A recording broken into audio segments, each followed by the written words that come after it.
Olá, pessoal. Aqui é o professor Wesley Pinto. Estamos no podcast do UltraEnf para enfermeiros de alta performance. E hoje o meu convidado é o enfermeiro Thiago Dias. Thiago, seja bem-vindo, viu, Thiago? Obrigado, um prazer. Muito feliz de você estar aqui, ter aceito o convite e a gente poder bater esse papo descontraído. Esse é seu podcast de discussão, tanto de alta performance quanto também de vida, bater um papo descontraído. Thiago é enfermeiro, fez residência na Universidade Federal do Triângulo Mineiro, de urgência e trauma, correto? Isso. E com experiência em aeromédico, experiência também em neonatal. É instrutor aqui do CETESF, né? A gente é um dos principais instrutores do USENF, do UNIC, dos cursos da Academia de Ultrassom para Enfermeiros. E ele foi aluno do nosso curso USENF. Acho que foi da primeira edição, Thiago? Foi. A primeira edição foram 2 turmas. Na época, o USENF era apenas um dia. E teve uma turma no sábado, uma turma no domingo. Eu fui a que fez no domingo. Perfeito. E logo no primeiro contato com o Thiago, todos os instrutores ficaram realmente muito felizes com a entrega do Thiago, com o desenvolvimento do Thiago. E nós fazemos um debriefing no final, né? Para saber se tem alguém ali que valeria a pena indicar para fazer o curso de instrutor. E o Thiago foi um dos que nós indicamos. Fez a trajetória de trainee, né? Sim. E agora é instrutor de 2 estações do USENF. Acaba também substituindo outras estações quando a gente precisa. E instrutor também do UNIC e do avançado. Perfeito. Thiago, dando continuidade, o que para você é o conceito de enfermeiro de alta performance? Bom, para mim, o conceito de enfermeiro de alta performance é o profissional que consegue compreender e treinar para atender a complexidade do paciente que ele trabalha. Isso em todas as áreas. Eu trabalho na área de emergência.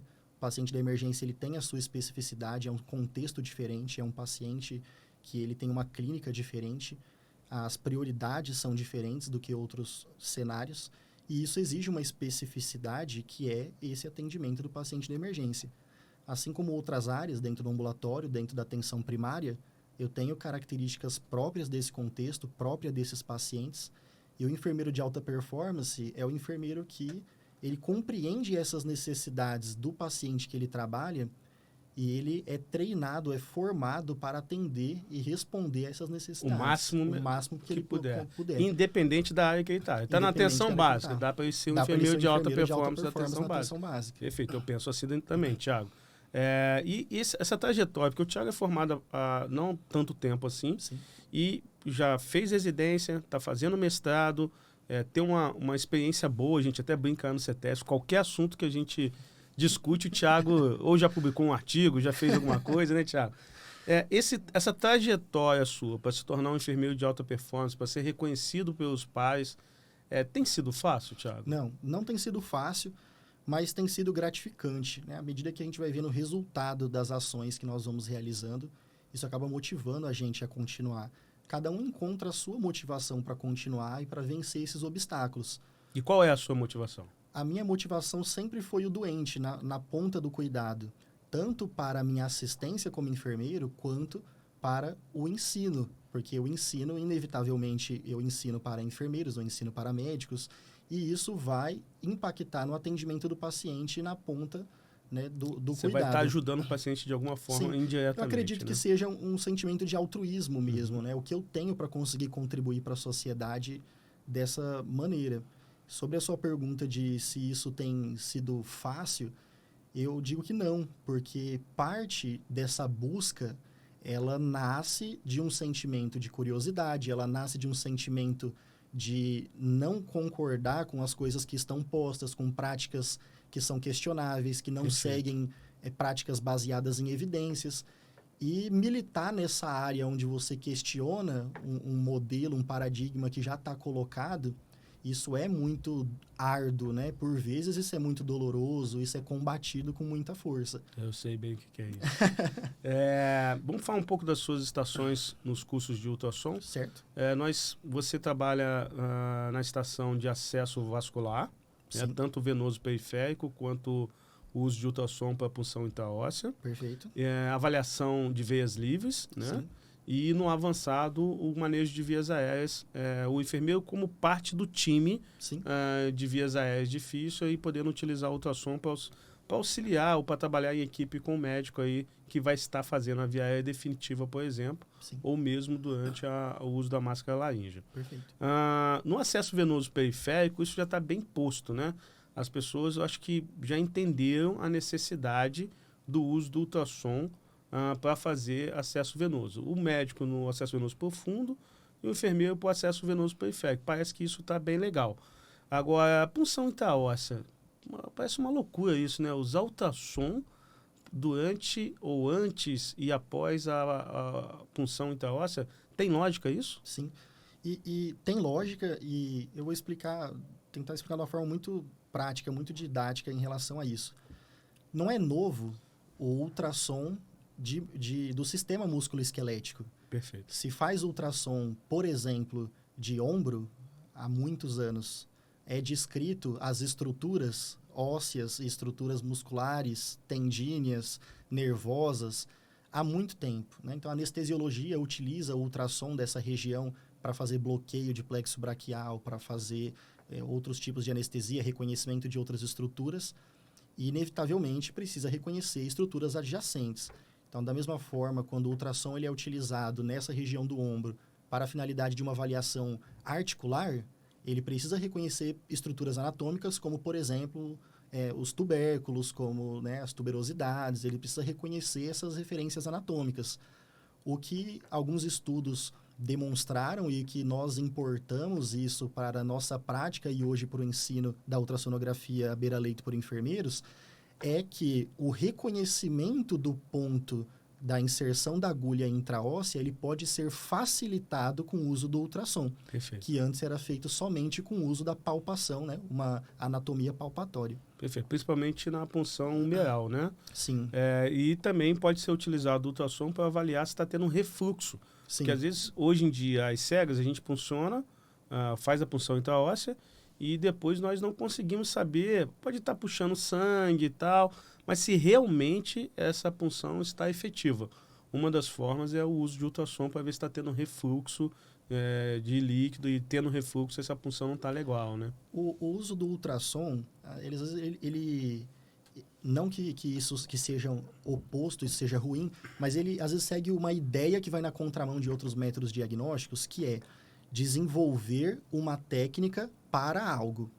O ultrassom, principalmente o ultrassom à beira-leito, por vezes a técnica de realizar aquilo é descrito e eu aplico no que eu julgar necessário na minha avaliação à beira-leito. Então, quando eu olho, por exemplo, o uso do ultrassom no modo Doppler, no modo colorimétrico, onde ele vai colorir o que pulsa, né? Posso usar um modo do Doppler pulsátil, um modo, né, do Doppler nesse sentido. Qualquer coisa que estivesse movimentando, né, em um sentido, ou a favor do transdutor, ou se afastando do transdutor, ele vai colorir. E eu posso utilizar isso para várias coisas, né? Habitualmente, isso foi introduzido na avaliação vascular, mas eu consigo avaliar, por exemplo, ureter, se está tendo drenagem, Perfeito. utilizando Doppler, eu consigo avaliar a infusão do intraósseo. Perfeito. E, inclusive, alguns profissionais, às vezes médicos, com a finalidade de biópsia, conseguem fazer isso até em glândulas. Verdade. Muito bom, Thiago. E sobre a sua dissertação de mestrado, é sobre ultrassom também, a beira-leito, certo? Sobre ultrassom. Você está estudando o que exatamente? Hoje, no mestrado, eu estou estudando a validação de um roteiro para realizar a avaliação gástrica de crianças utilizando o ultrassom e manejar o risco de aspiração. Perfeito. Então, crianças graves, especificamente criança grave ou qualquer criança internada?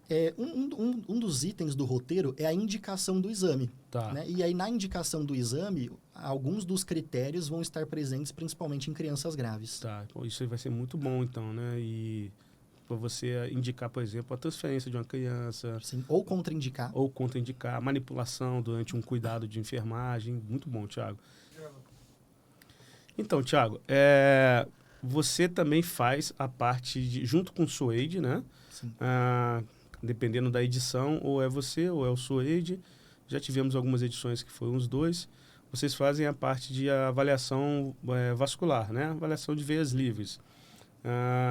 O que é importante para o enfermeiro entender, avaliar as veias? O que pode ajudar, por exemplo, durante uma equipe multidisciplinar, no diagnóstico do profissional médico, ou não tem nada que o enfermeiro precisa aprender de avaliar veias livres? Aí? Certo.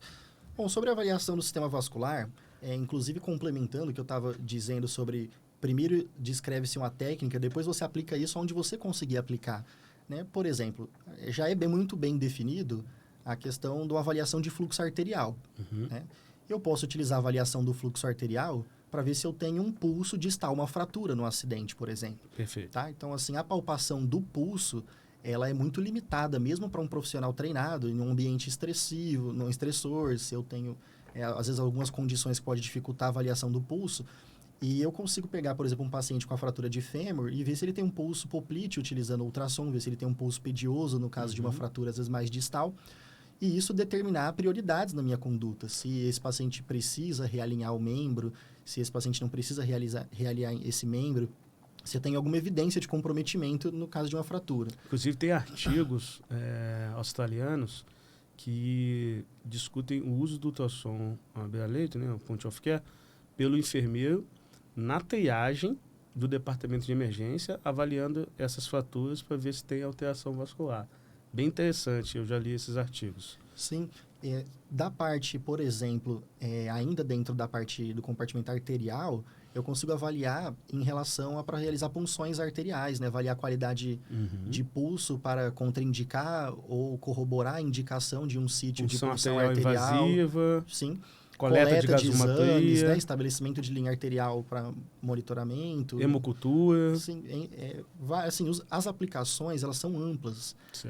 Uma vez que você aprende a técnica, a sua criatividade no como você consegue analisar aquelas estruturas e correlacionar com a sua prática para implementar os seus cuidados, isso é de uma maneira infinita. Eu não conseguiria hoje descrever tudo que dá para usar o ultrassom à beira-leito para o enfermeiro. Da parte venosa, a gente consegue avaliar alterações anatômicas, paciente que tem restrição de fluxo, paciente que pode ter um risco aumentado para um evento tromboembólico, né? E isso mudar a minha conduta como enfermeira em relação à vigilância da parte respiratória, em relação à vigilância de perfusão de membro, em relação ao monitoramento do ritmo, indicar um banho no leito, às vezes para um paciente que pode ter um conteúdo venoso de alto risco para mobilização e embolização, né, às vezes de um trombo, para inclusive avaliar a resposta terapêutica em um doente que já foi diagnosticado e está sendo tratado para uma trombose venosa profunda, por exemplo. Também para a punção guiada, a avaliação vascular vai ser muito útil. É possível também utilizar o ultrassom a partir de técnicas já descritas de fluxo para avaliar status volêmico do paciente. Isso utiliza-se uma técnica de avaliação venosa, apesar de a gente dividir didaticamente dentro da estação de cardíaco, né? É uma avaliação do sistema venoso, a questão da avaliação da cava. É possível também avaliar retorno da circulação espontânea, qualidade de RCP, avaliando o pulso carotídeo, né? Com o uso do ultrassom numa parada cardiorrespiratória. Perfeito. Eu, há pouco tempo atrás, no nossa live de Café com Evidências, eu discuti vários artigos que estão levando a prática de uso de ultrassom para verificar o pulso carotídeo durante a parada cardiorrespiratória, né, que está sendo muito mais assertivo do que verificar o pulso manualmente, como sempre foi. No ambiente pré-hospitalar, por exemplo, um paciente com um aneurisma de aorta, por exemplo, se você tem um ultrassom ali, você pode conseguir visualizar essa alteração da aorta e conseguir levar o doente para onde ele realmente vai ter um atendimento mais rápido e mais apurado possível, né? Então, você está numa ambulância de suporte avançado com um profissional médico, tanto o médico quanto o enfermeiro pode estar fazendo esse exame. Se você está numa ambulância com suporte intermediário, onde tem só o enfermeiro, ele pode estar, através de regulação, sendo levado o paciente para um lugar mais assertivo, né? Então, realmente, são inúmeras possibilidades. Uma dúvida que o pessoal sempre me pergunta, Thiago, é sobre o uso de ultrassom na criança e na neonatologia. Um pouco que eu já estudei, eu não vejo tanta diferença com que as pessoas que eu já conversei, né? Não vejo tanta diferença assim. Pode ser de cálculo, de alguma mudança no cálculo, e no transdutor, né? Sim. No probe.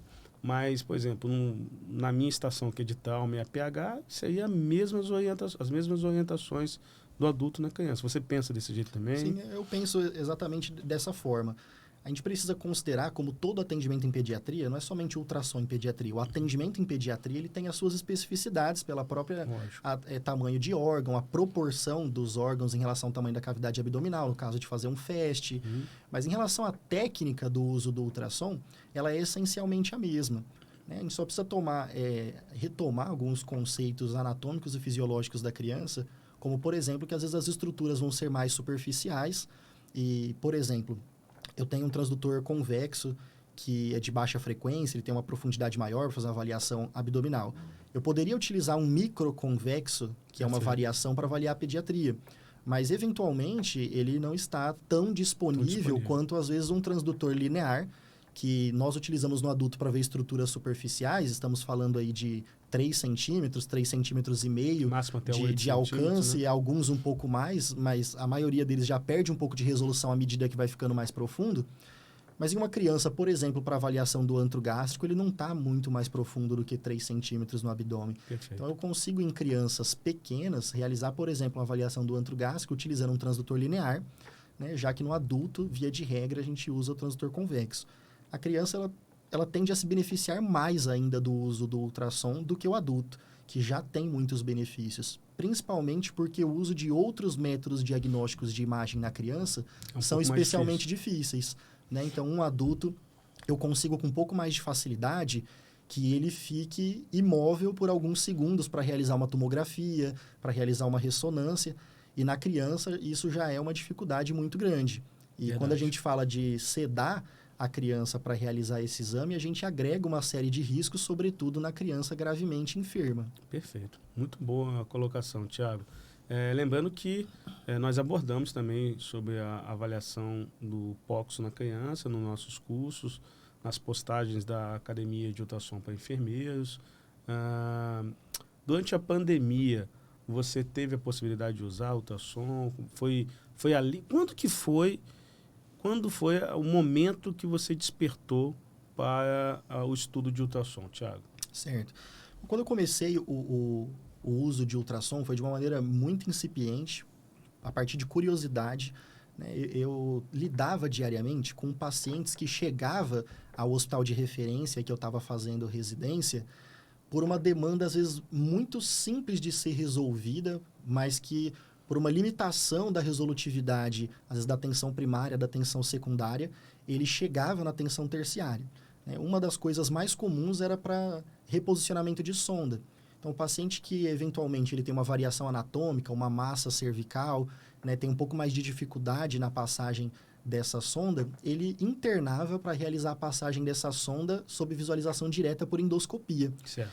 E o start que eu tive foi um dia, eu falei assim, eu vou tentar ligar e ver o que eu enxergo. Né? Então, assim, foi aí que eu entrei nesse mundo dos 50 tons de cinza, vamos dizer assim. Né? Então, assim, foi posicionar o transdutor linear na região cervical e tentar visualizar por onde que a sonda está passando para conseguir, eventualmente, realizar algumas manobras para contornar essas variações anatômicas e esse doente não precisar ser sedado. Né, já que os doentes que normalmente chegam com essa demanda eram doentes já de tratamento quimioterápico, radioterápico, doentes que tinham algumas comorbidades que poderia agregar ainda mais risco para ele a sedação para a realização do procedimento de endoscopia. Então, eu comecei a utilizar o ultrassom com essa finalidade para a passagem e confirmação de posicionamento de sonda. Depois, pela enfermagem, na emergência, o uso para estabelecer linhas venosas e arteriais foi uma outra demanda, né? Os procedimentos guiados por ultrassom foi uma outra demanda. E, por último, mas não menos importante, né? A minha formação de residência em urgência e trauma era principalmente também para o uso nos pacientes de trauma, como definir a questão de necessidade cirúrgica, etc. E como é que você conheceu o CETESF, o curso de ultrassom? Como é que chegou para você? Bom, eu conheci o CETESF a partir de você. Conheci primeiro você, depois o CETESF. Eu conheci você a partir de palestras e cursos em outras instituições que na época você era vinculado. E eu realizei alguns cursos nessas outras instituições que você era vinculado. Então, eu conheci a qualidade dos treinamentos que você dava. E quando surgiu a oportunidade de vir realizar o curso de ultrassom no CETESP, eu vim. Eu já tinha realizado um outro curso antes, que abordava o uso do ultrassom, mas era um curso que envolvia procedimentos, foi no curso de PIC, eu fiz um aprimoramento do PIC em ultrassom. Perfeito. E então eu já usava o transdutor linear e somente usava o transdutor linear modo B para fazer punção guiada por ultrassom para a passagem de PIC, né, principalmente em crianças. E depois que eu vim para o curso do CETES, eu vi várias outras possibilidades do uso de ultrassom.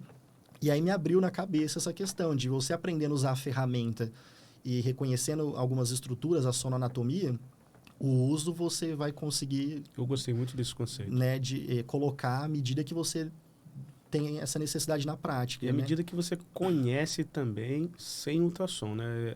Uma coisa que a gente precisa discutir muito é que o enfermeiro, para poder usar ultrassom, ele tem que ter uma base semiológica muito boa, né?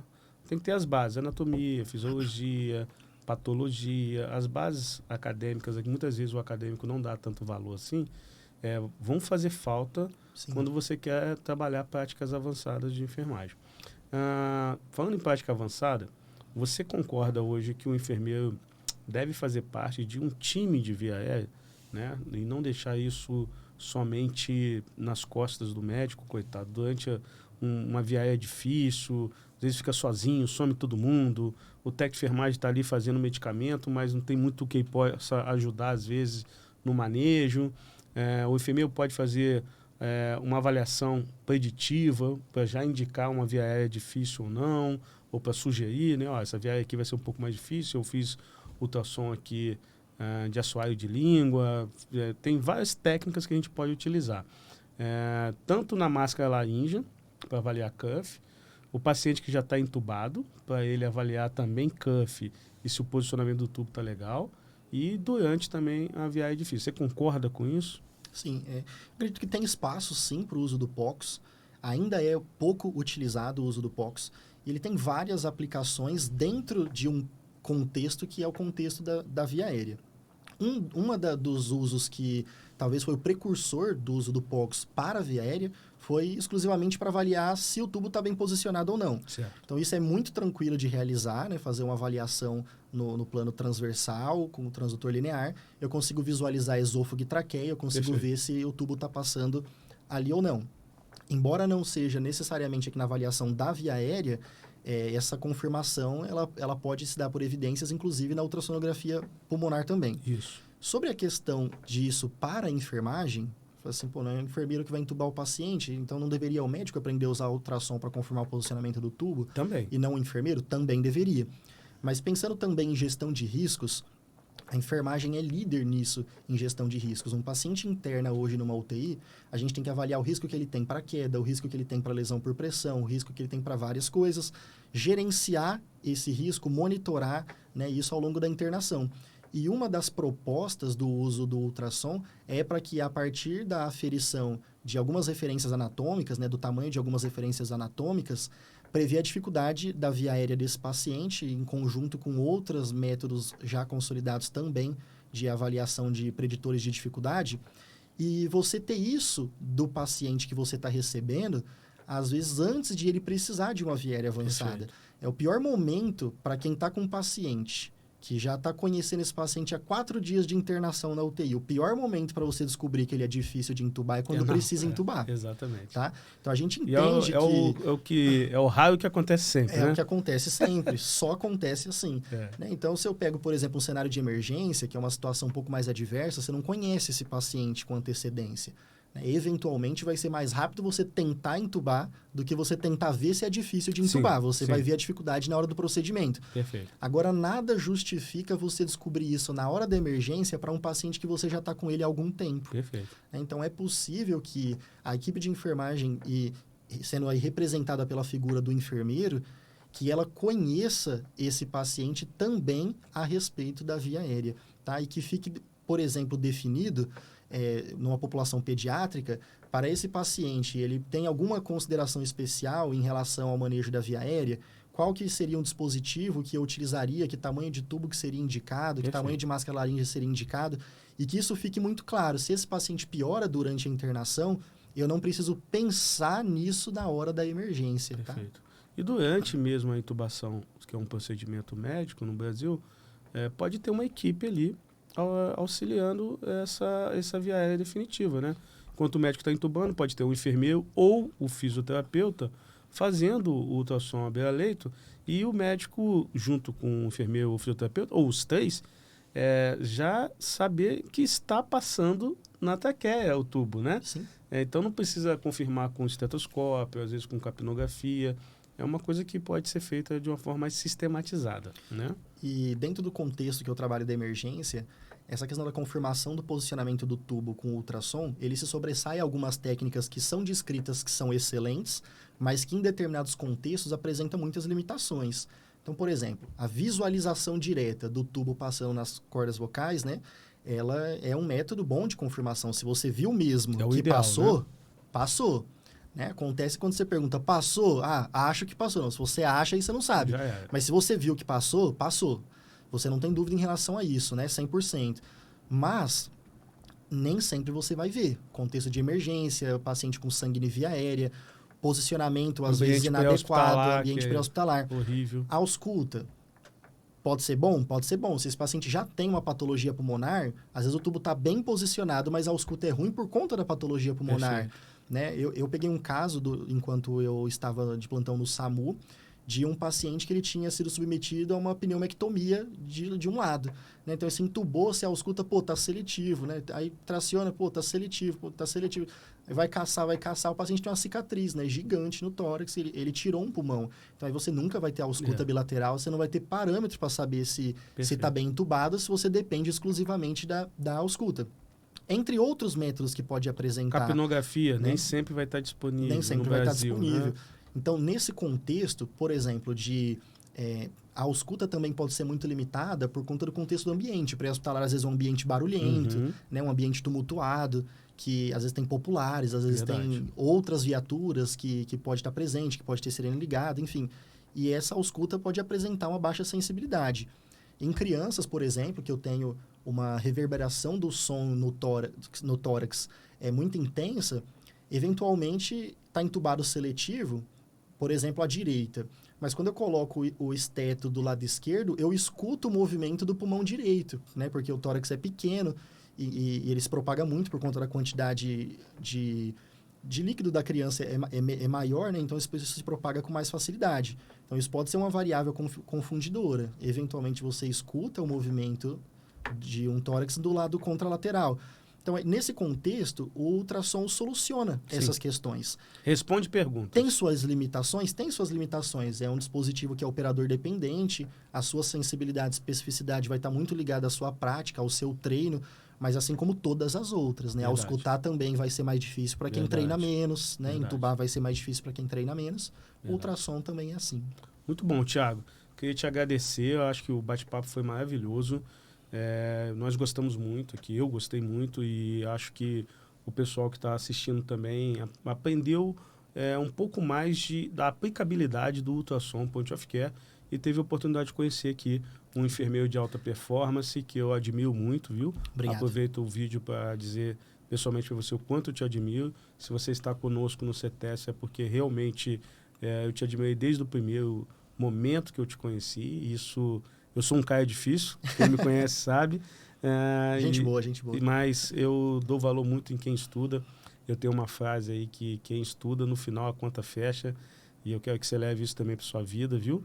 Eu sei das dificuldades de ser um profissional que gosta de estudar no Brasil. É muito complicado, mas no final a conta fecha, viu? Muito obrigado mais uma vez. Obrigado, viu?